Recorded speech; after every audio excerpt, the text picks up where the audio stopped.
Welcome to MojoPlays, and today we're looking at the best video games to feature samurai. Master your blade. You must first control your emotions. Before we begin, we publish new content all week long, so be sure to subscribe and ring the bell to get notified about our latest videos. Musha series. Men, our enemy lies in Honnoji Temple. Attack! Taking a bit of inspiration from its own Resident Evil, Capcom launched its demon-infested samurai hack-and-slash series with 2001's Musha Warlords. Set during the Sengoku period, a time of civil wars in Japan, it was a terrific leap forward for the action-adventure genre. Since it impressed pretty much everyone, it received several sequels, all of which were of the same level of high quality. Each brought tweaks to the formula, like Demon Siege's plot that saw the samurai hero swap time periods with a French officer played by Jean Reno. Odd, but awesome. Sadly, we haven't seen the series for a while now, likely due to declining sales, but Musha remains a great piece of Capcom's legacy. Samanosuke, it's really you. Shadow Tactics, Blades of the Shogun. Genjutsu. Stay out of sight.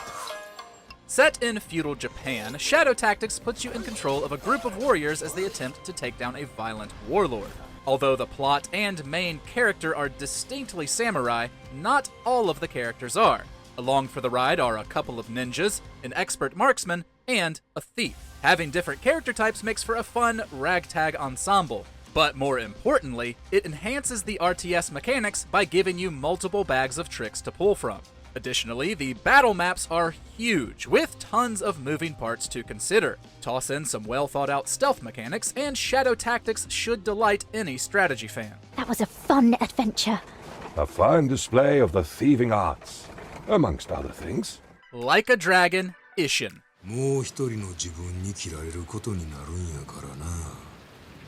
While most games in the Like a Dragon series, formerly known as Yakuza, are obviously quite modern, this spin-off takes players to Japan's late Edo period in the mid-1860s. It was a time of strife for the country, dealing with the rise of imperialism and the upcoming end of the shogunate. Amidst that backdrop, protagonist Sakamoto sets out on a quest of vengeance against the assassin who framed him for his father's murder.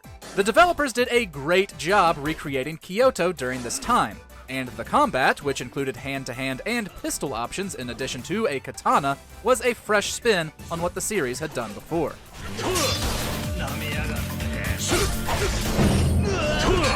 Katana Zero. Although it's not a samurai game in the traditional sense, given it's set in a cyberpunk dystopia, Katana Zero features plenty of bloodshed and similar themes to be considered one. It follows Subject Zero, a katana-wielding amnesiac assassin whose psychiatrist is also his handler. On assignments, Zero has the ability to slow down time, allowing you to react to enemies before they can even act, which you'll need to as Zero goes down in one hit. Every section then becomes a miniature gauntlet to prove you're capable and quick enough to make it through. Along with the tense but satisfying gameplay and the incredible electronic soundtrack, the story of Zero unfolds in between each mission, and it is one of surprising heartbreak.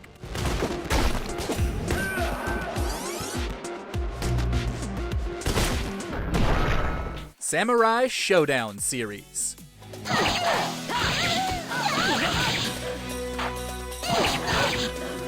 Beginning with the 1993 original, SNK's fighting series, Samurai Showdown set itself apart even during the genre's initial boom. While everyone else was fighting with their fists, these warriors wielded weapons against their foes in feudal Japan.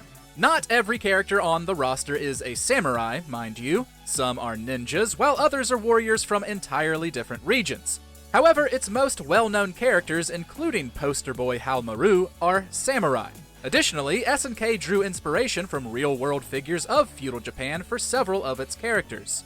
Like any franchise, Samurai Showdown has had its ups and downs, but last we saw it in 2019, things were looking pretty good.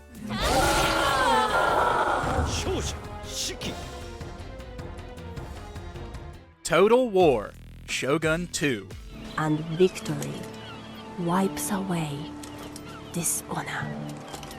Focusing on various different time periods and places, the Total War franchise has long been a haven for stellar strategy mechanics, and its first installment in 2000 was a great samurai game.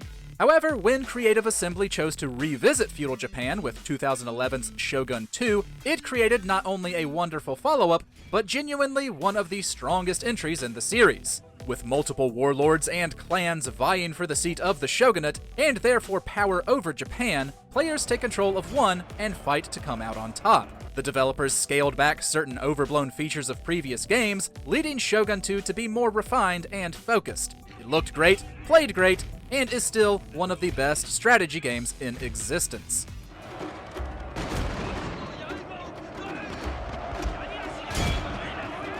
Rise of the Rōnin. Team Ninja took its experience in sword combat and placed it in an open world for Rise of the Rōnin.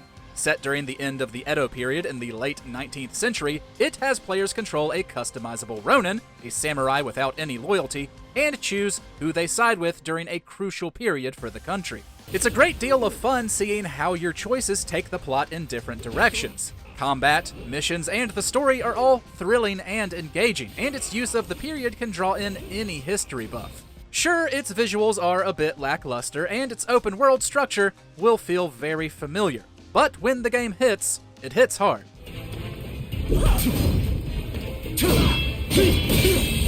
Sekiro: Shadows Die Twice.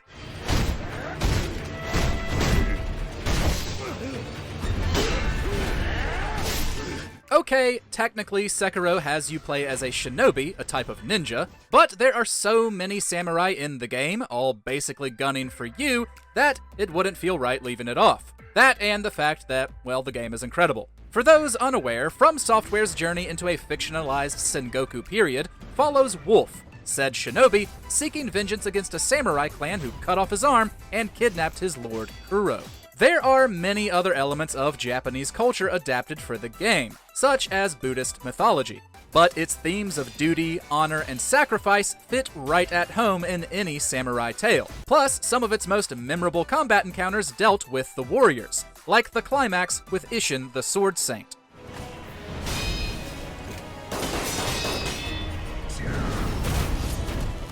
Nioh.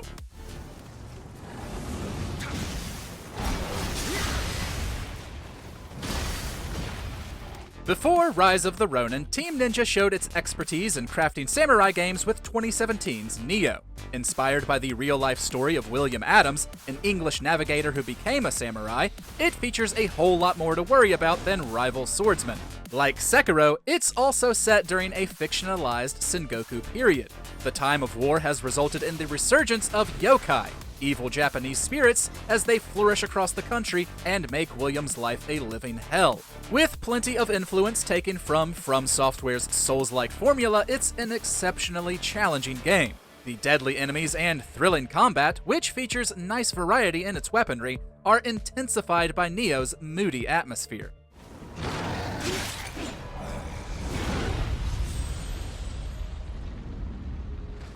Ghost of Tsushima. No mercy! Fire for Tsushima!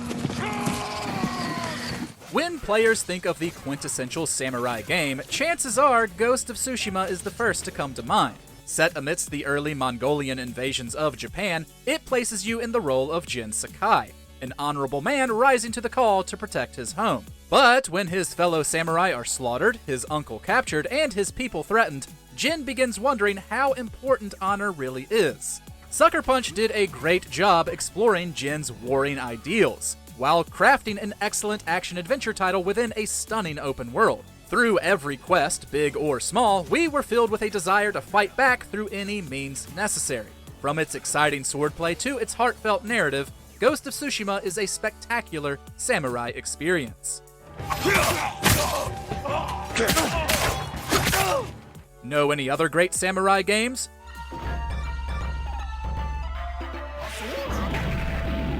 Share them with us in the comments, and be sure to subscribe to MojoPlays for more great gaming videos every day.